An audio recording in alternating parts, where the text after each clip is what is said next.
नमस्कार, मैं Omkar Angadi. Smart plus के आज के समाचार में आपका स्वागत। नज़र सबसे पहले आज के सुर्खियों पर। पेंडोरा पेपर्स के जाल में फंस गए मान्यवर।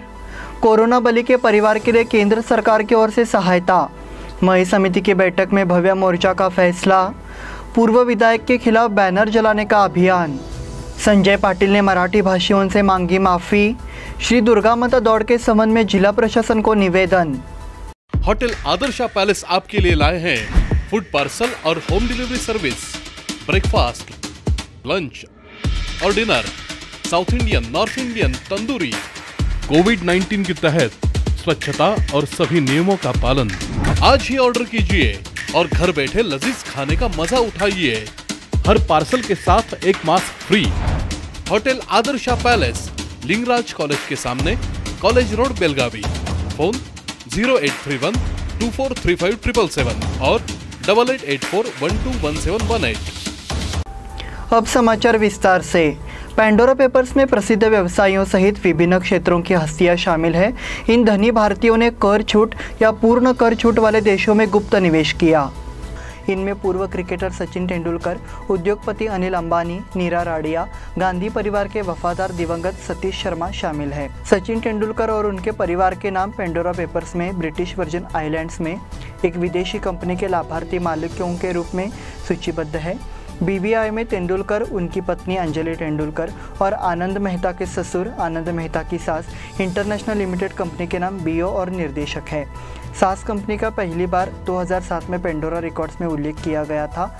जुलाई 2016 में कंपनी की स्थापना के बाद से कंपनी के मालिकों द्वारा प्राप्त वित्तीय लाभों सहित अधिक विस्तृत दस्तावेज उपलब्ध है। कोरोना बलि के परिवार के लिए केंद्र सरकार की ओर से सहायता। देश में कोरोना से मरने वालों के मुआवजे पर सोमवार को अंतिम फैसला हुआ।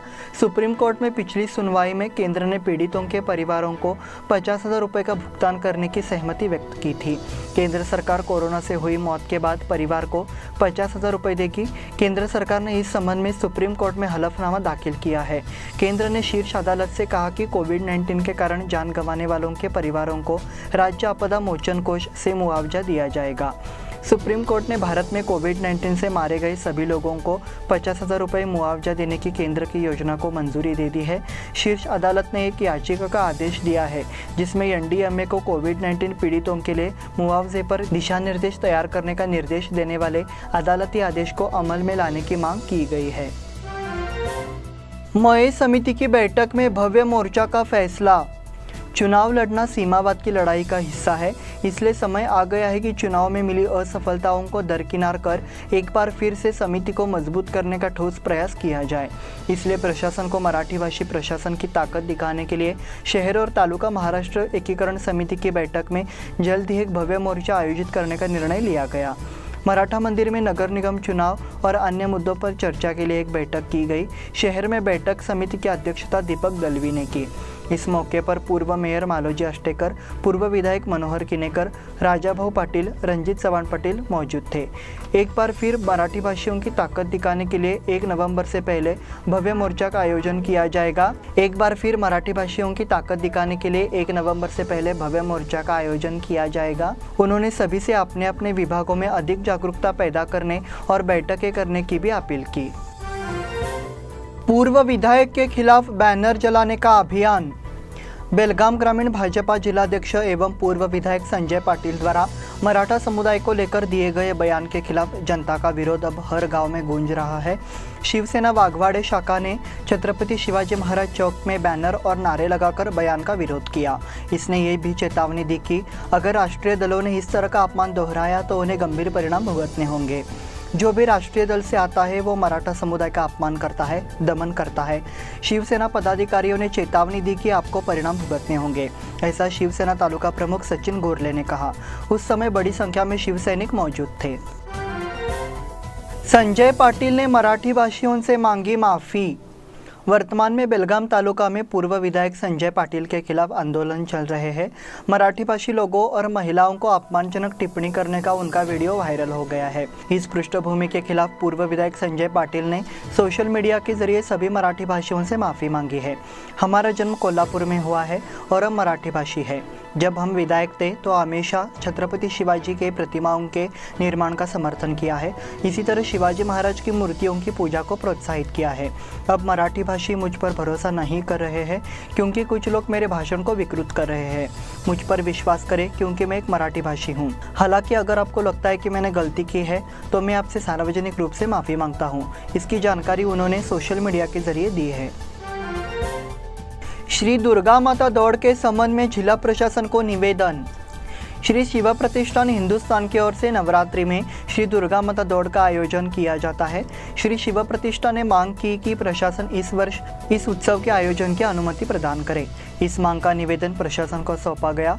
इस दौरान श्री शिव प्रतिष्ठान के कार्यकर्ता मौजूद रहे। उनके साथ कलेक्टर एमजी हिरेमठ से चर्चा की।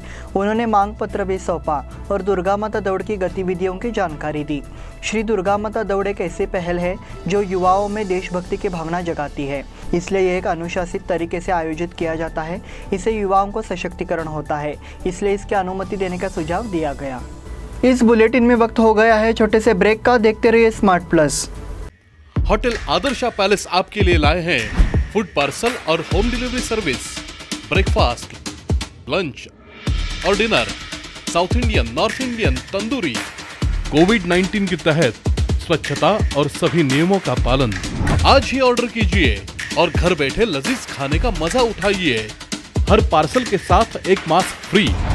Hotel Adarsha palace, Lingaraj college के सामने, कॉलेज रोड, बेलगावी। फोन 0831 243577 और 8884121718। ब्रेक के बाद फिर से आपका स्वागत। ईद ए मिलाद 19 अक्टूबर को मनाया जा रहा है। इस त्यौहार के अवसर पर बेलगाम के मुसलमान जुलूस निकालते हैं। बेलगाम जिला सीरत समिति ने मांग की है कि जुलूस की अनुमति दी जाए। इस आशय का एक बयान सोमवार को कलेक्टर एमजी हिरेमठ को दिया गया। बयान में कहा गया है कि मुस्लिम ब्रदरहुड को पिछले साल कोरोना की वजह से इजाज़त नहीं दी गई थी, इसलिए ये जुलूस नहीं निकल सका। मांग की गई कि अब जुलूस की अनुमति दी जाए। श्री कपिलेश्वर देवस्थान में सेब की सजावट। सोमवार को श्री क्षेत्र दक्षिण काशी कपिलेश्वर मंदिर को 525 सेबों से सजाया गया। पूरा शिवलिंग सेब से ढका हुआ था।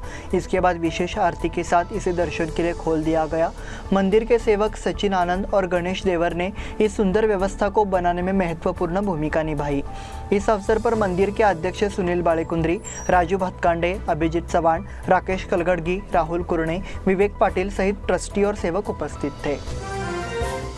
कक्केरी में बिष्टम्मा देवी यात्रा की अनुमति की मांग। याचिका में कक्केरी तालुका के खानापुर में बिष्टम्मा देवी के यात्रा करने की अनुमति मांगी गई। ये बयान भाजपा महिला मोर्चा की उपाध्यक्ष डॉक्टर सोनाली सरनोबत के नेतृत्व में कक्केरी गांव वालों की ओर से दिया गया। इस समय बड़ी संख्या में ग्रामीण मौजूद थे। नवरात्रि के दौरान इस स्थान पर तीर्थ यात्रा करने की प्रथा कई वर्षों से चली आ रही है।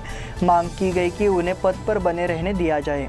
साथ ही इस मांग का बयान कलेक्टर एमजी हिरेमठ को दिया गया। निपानी विधानसभा क्षेत्र में बहुग्राम जलापूर्ति योजना के लिए 200 करोड़। केंद्र सरकार के जलीय कृषि मिशन के तहत इस योजना के माध्यम से पानी की समस्या का समाधान किया जा रहा है। केंद्र सरकार की यह अहम योजना ग्रामीण इलाकों के लिए वरदान साबित होगी। सांसद अन्ना साहेब जोले ने कहा कि निपानी विधानसभा क्षेत्र में पानी की समस्या के समाधान के लिए बहुग्राम योजना से करीब 200 करोड़ रुपए की राशि स्वीकृत की गई है। वो निपानी तालुका के शिरदवाड़ में जेजेएम योजना से स्वीकृत 45 लाख जलापूर्ति योजना के उद्घाटन के अवसर पर बोल रहे थे। कार्य का उद्घाटन मंत्री शशिकला जोले और सांसद अन्ना साहेब जोले की मौजूदगी में हुआ। श्रीमती दीक्षिता कामले, बालाबाई पुजारी, अर्चना पाटिल, जयश्री लाड़के, रानी पाटिल, उज्ज्वला पाटिल ने पूजन किया। गणमान्य लोगों ने नारियल फोड़कर काम शुरू किया। वरिष्ठों द्वारा बीम्स अस्पताल में व्यवस्थाओं का निरीक्षण।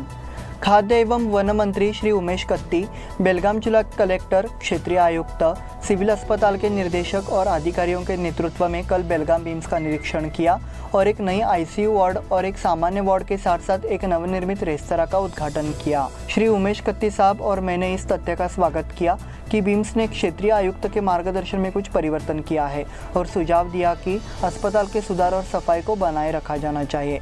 इस संदर्भ में कुछ मांगों में एक डॉक्टर, एक एम्बुलेंस और कुछ चिकित्सा उपकरणों की आवश्यकता थी। मैंने और माननीय मंत्री जी ने गवाही दी कि जिला अस्पताल में यदि किसी चीज़ की आवश्यकता होगी तो चिकित्सा मंत्री और मुख्यमंत्री के परामर्श से उसकी आपूर्ति की जाएगी। बेलगाम में हाईटेक अनुभव मंडप भवन तैयार। भारत के 12वीं शताब्दी के हिंदू दार्शनिक श्री बसवेश्वर महाराज के जीवन की प्रतिकृति के रूप में बेलगाम में हाईटेक अनुभव मंडप का निर्माण गदग के तोदातार्य श्री श्री श्री गुरुसिद्ध महास्वामी के साथ हुआ। बेलगाम उत्तर निर्वाचन क्षेत्र के विधायक अनिल बेनके के प्रयासों के परिणाम स्वरूप बेलगाम के महादेश नगर में अक्का महादेवी रोड पर एक अनुभव मंडप स्थापित करने के लिए भवन को पहले ही चिन्हित कर लिया गया है। करीब 5 करोड़ रुपए की लागत से हाईटेक टच के साथ भवन का निर्माण किया जाएगा और सुविधाएं मुहैया कराई जाएंगी। गदग के मुखपत्र श्री श्री श्री गुरुसिद्ध महास्वामी ने अनुभव मंडप का निरीक्षण किया और उनके अच्छे होने की कामना की। इस विशाल संग्रहालय की स्थापना की जाएगी ताकि श्री बसवेश्वर महाराज की संपूर्ण जीवनी और उनके इतिहास को सभी समझ सके। श्री बसवेश्वर महाराज के संपूर्ण जीवन, चरित्र, साधना, भाष्य, अध्ययन, संगीत को ऑडियो एवं वीडियो के माध्यम से 5 भाषाओं में उपलब्ध कराया जाएगा।